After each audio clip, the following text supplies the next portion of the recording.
Always make sure your tank is empty before you start a project like this.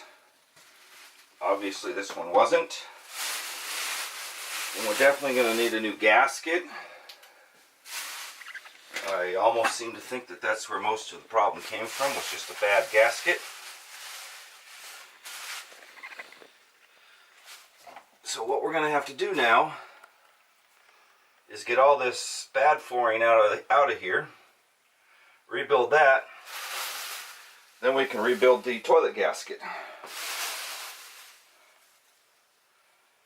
But yeah, always make sure that you dump and clean your black tank before you start a project like this.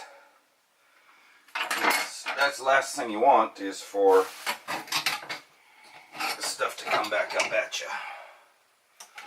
So we'll see if any of this tile will be salvageable once we pull this all apart. But we definitely were still leaking.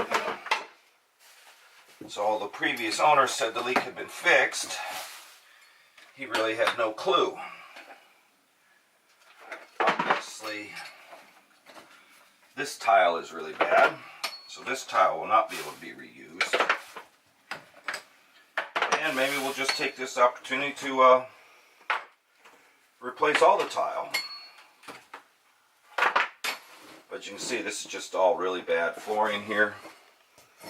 So we'll have to get back to the bottom and replace all this flooring. Hard part will be getting underneath this wall, because it goes through to the kitchen slide out.